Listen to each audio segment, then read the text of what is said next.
नमस्कार दोस्तों, स्वागत है आप सभी का मेरे YouTube चैनल पर। मैं हूं आपका दोस्त राजन सरोडिया। देखिए दोस्तों, आज के इस वीडियो में हम पढ़ने वाले हैं मध्य प्रदेश वन रक्षक, जेल प्रहरी और क्षेत्र रक्षक भर्ती जो 2017 में हुई दोस्तों, उसके विज्ञान जनरल साइंस के पुराने ओल्ड क्वेश्चन पेपर को हम यहाँ पर सॉल्व करने वाले हैं। और ये जो क्वेश्चन पेपर है दोस्तों, ये 19 जुलाई 2017 का 3 बजे का शिफ्ट वाला है।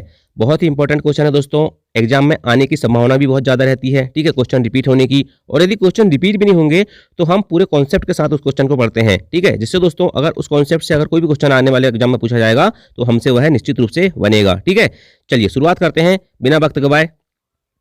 वह प्रक्रिया जिसमें किसी पदार्थ में से विद्युत धारा प्रवाहित करने पर जिसके द्वारा पदार्थ में रासायनिक परिवर्तन होते हैं उसको क्या कहते हैं? तो याद रखना दोस्तों, उसे कहते हैं इलेक्ट्रोलाइसिस या विद्युत अपघटन कहते हैं।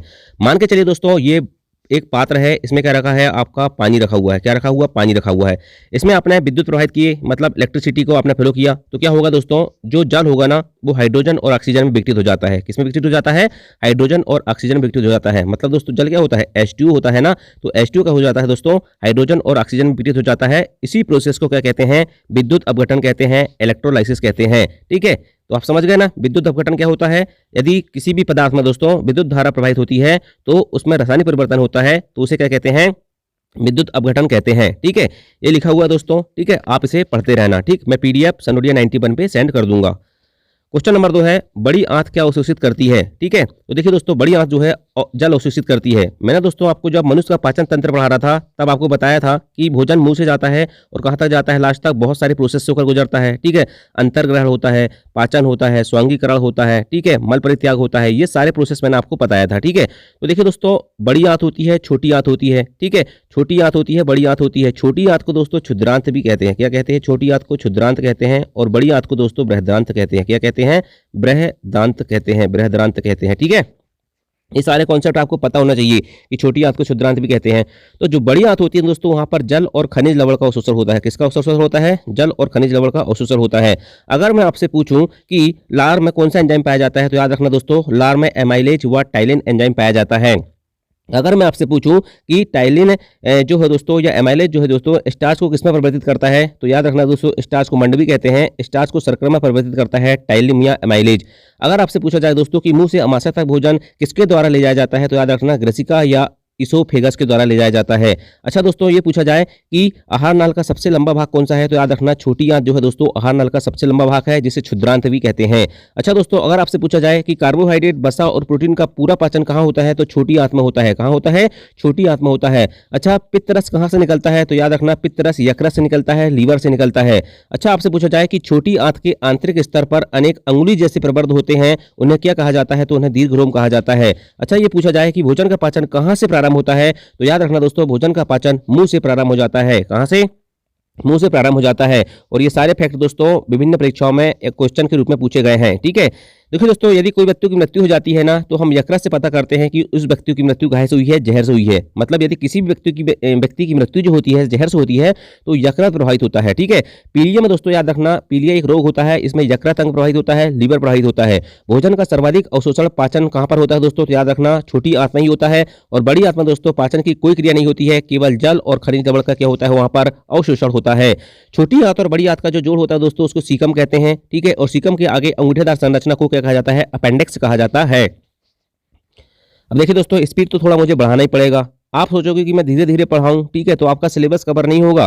वो पेड कोर्स वाले करेंगे या विभिन्न कोचिंग संस्थान वाले करते होंगे, लेकिन मुझे दोस्तों यदि आपको कंटेंट ज़्यादा से ज़्यादा देना है तो मुझे स्पीड बढ़ाना ही पड़ेगा।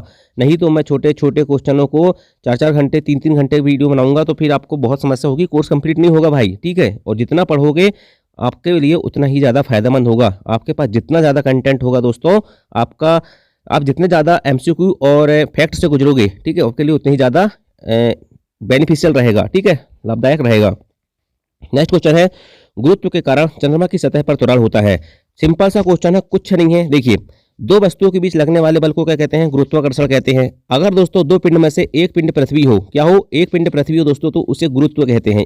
याद रखना, गुरुत्वाकर्षण जो होता है दो पिंड के बीच होता है, लेकिन गुरुत्व की बात जब भी आती है दोस्तों, तो उसमें एक पिंड कंपलसरी है, अनिवार्य है कि उसमें क्या होगी? एक पिंड पृथ्वी होगा। ये मान के चलो दोस्तों, कोई वस्तु है, ये वस्तु नीचे गिरती है, कहां पर? पृथ्वी पे। ठीक है, तो क्या होता है दोस्तों, ये गिर रही है तो इसमें वेग में परिवर्तन आता है ना, तो वेग में परिवर्तन होता है। वेग में परिवर्तन की दर को हम क्या कहते हैं? त्वरण कहते हैं, एक्सेलरेशन कहते हैं। ठीक है, तो जो वेग में परिवर्तन होता है है ना दोस्तों, किसके कारण? पृथ्वी के गुरुत्व के कारण। ये खींच रही है ना इसको, तो पृथ्वी के गुरुत्व के कारण दोस्तों जो वेग में परिवर्तन या त्वरण होता है इसे ही गुरुत्वीय त्वरण कहा जाता है। बस इतना अपना समझ गए, ठीक है। अब देखिए, ये हो गया पृथ्वी। अब मान के चलो चंद्रमा। देखिए चंद्रमा ये हो गया और पृथ्वी ये हो गई। तो पृथ्वी जो है दोस्तों, इसका द्रव्यमान और रेडियस चंद्रमा से क्या है? चंद्रमा से ज़्यादा है, मतलब चंद्रमा की जो द्रव्यमान है और त्रिज्या है, रेडियस है, वो कम है। तो दोस्तों इसका जो गुरुत्वीय त्वरण होता है ना, इसकी अपेक्षा में क्या होता है? 1/6 कम होता है। बस इतना सा कॉन्सेप्ट याद रख लो, बस इससे ये आपका क्वेश्चन बन जाएगा।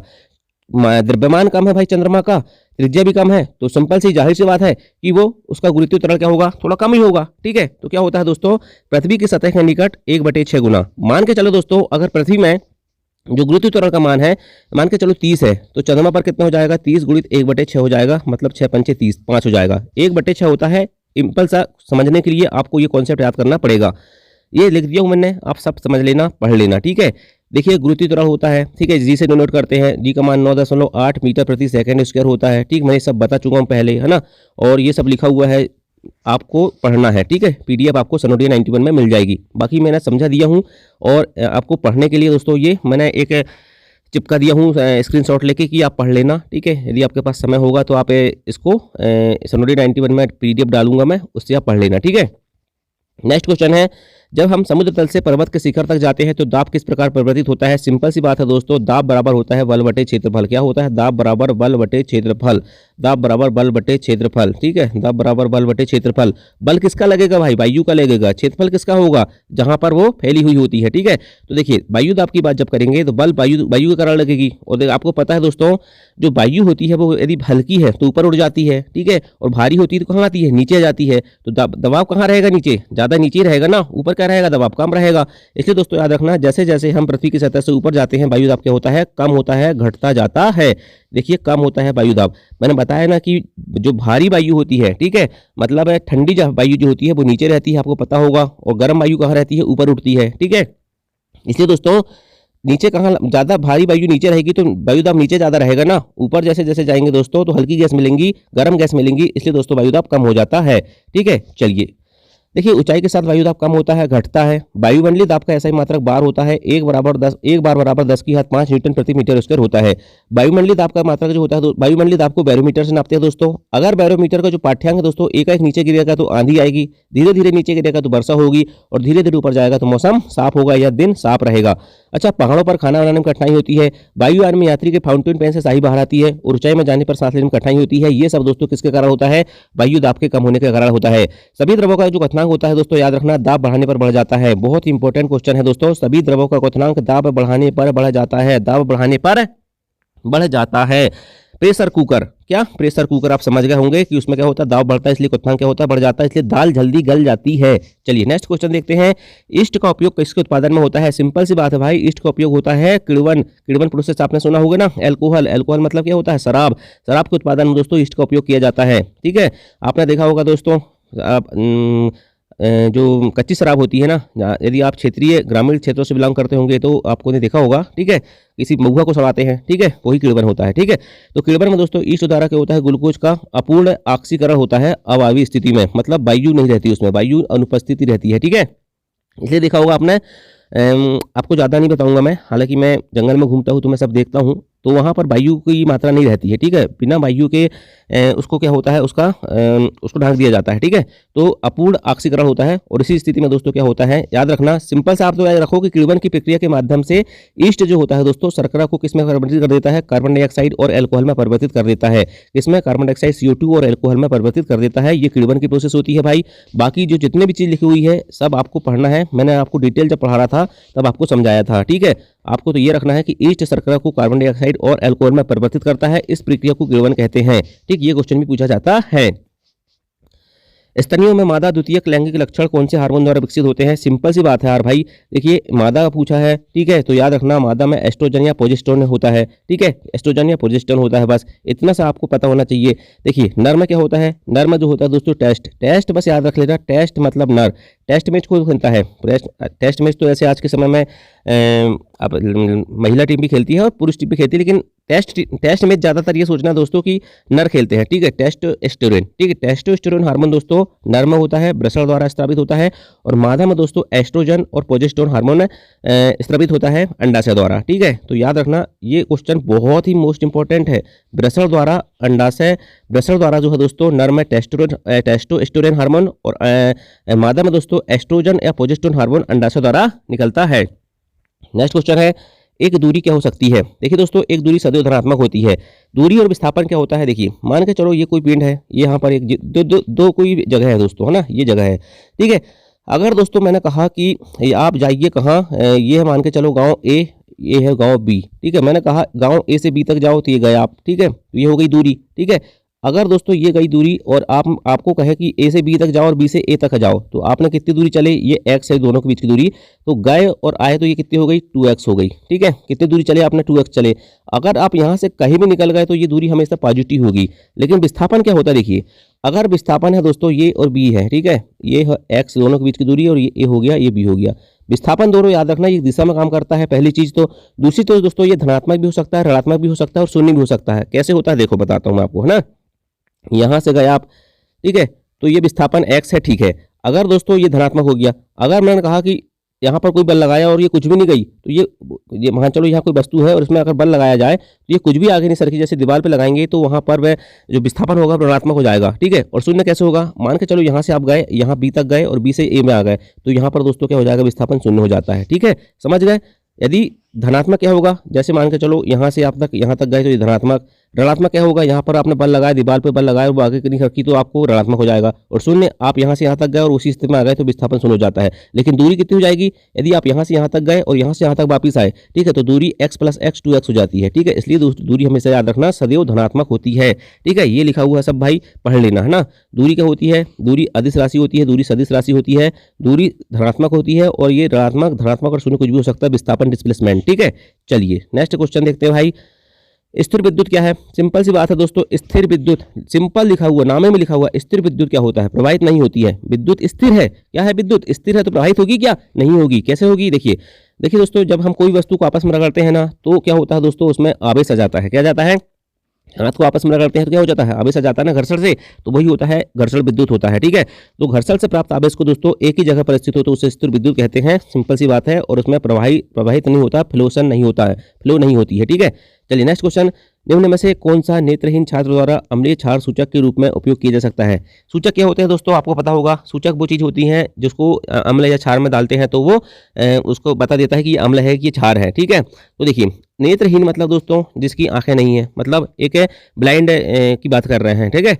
तो देखिए नेत्रहीन आदमी देख के तो नहीं कर सकता भाई, वो किस चीज से पता कर सकता है, वो सिर्फ पता कर सकता है गंध से। किससे पता कर सकता है, गंध से। किसी चीज की स्मेल से दोस्तों पता कर सकता है कि वो अम्लीय है कि क्षारीय है, ठीक है। तो देखिए पेटुनिया पत्ती जो होती है दोस्तों और हल्दी जो होती है और लिटमस जो होती है ना, ये जो दोस्तों ये रंग वाले हैं। किसके वाले हैं, रंग वाले, ठीक है, रंग वाले सूचक हैं। लेकिन वेनिला आशा जो होता है दोस्तों ये गंधीय सूचक होता है, ठीक है। कैसा होता है, गंधी सूचक होता है।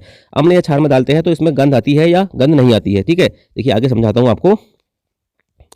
सूचक क्या होते हैं, इंडिकेटर क्या होते हैं, सूचक किसी दिए गए विलयन में अम्ल या क्षारक की उपस्थिति दर्शाते हैं। इनका रंग या गंध, क्या रंग या गंध अम्लीय और क्षारीय माध्यम में बदल जाता है। सूचक के 3 प्रकार होते हैं, प्राकृतिक सूचक, कृत्रिम सूचक और गंधी सूचक। प्राकृतिक सूचक याद रखना दोस्तों, क्वेश्चन पूछे जाते हैं कि निम्न में से कौन प्राकृतिक सूचक है या नहीं है। मैं जो भी बताता हूँ एक एक पॉइंट इंपॉर्टेंट है भाई, याद रखना। लिटमस, ठीक है, लाल पत्ता गोभी, हाइड्रेंजिया पौधे के फूल और हल्दी, ठीक है, ये क्या है दोस्तों, याद रखना ये प्राकृतिक सूचक है। कृत्रिम सूचक पूछा जाता है कि दो कृत्रिम सूचक के नाम बताइए, या कौन कृत्रिम सूचक है, तो याद रखना मेथिल ऑरेंज और फिनोप्थिलीन कृत्रिम सूचक या संश्लेषित सूचक है। और गंधी सूचक की बात करें दोस्तों तो प्याज और लौंग का तेल और ये वेनिला, ठीक है, वेनिला भी ये क्या है, एक गंधी सूचक होता है। तो देखिए प्राकृतिक सूचक लिखे हुए हैं लिटमस, लाल गोभी, हल्दी और हाइड्रेंजिया के फूल का रस, ठीक है। फिनोप्थिलीन, मेथिल ऑरेंज ये कृत्रिम सूचक है। और गंधी सूचक में प्याज का रस, वेनिला और लौंग का तेल। वेनिला में क्या होता है दोस्तों, समान गंध रहती है यदि अम्ल में डालते हैं तो, और क्षार में दोस्तों कोई गंध नहीं आती है, ठीक है। तो याद रखना ये आपको पता होना चाहिए कि अगर गंधी सूचक है, क्या है, गंधी सूचक है, प्याज का रस हो, लौंग का तेल हो, चाहे वेनिला हो, ये नेत्रहीन है द्वारा क्या हो सकता है, इससे अम्ल क्षार की पता लगाया जा सकता है। नेक्स्ट क्वेश्चन है, निम्न में से कौन सी प्रतिक्रियाशील है जिसे केरोसिन को रखा जाता है? 50 बार बता दिया। सोडियम, पोटेशियम और सोडियम धातु दोस्तों इतनी अभिक्रियाशील होती हैं कि इनको कहाँ रखा जाता है? मिट्टी के तेल में रखा जाता है। ठीक है। कमरे के ताप पर द्रव धातु मरकरी या पारा। चाकू से आसानी से काटे जा सकने वाली धातु सोडियम, लिथियम, पोटेशियम। ऊष्मा की सबसे अच्छी चालक धातु चांदी होती है, उसके बाद तांबा। ऊष्मा की कुचालक लेड और मरकरी। सबसे आघातवर्त धातु सोना और चांदी होती हैं और सबसे अधिक तन्य धातु क्या होती है? सोना होती है। ये सारे फैक्ट आपको पता होना चाहिए। तो दोस्तों ये थी क्लास जनरल साइंस की। ठीक है, मोस्ट इंपॉर्टेंट क्वेश्चन मैंने आपको करवाया। अगले वीडियो में दोस्तों मैं आपके लिए फिर एक बार लेकर आऊंगा 10 क्वेश्चन। ठीक है, तब तक के लिए जय हिंद, जय भारत।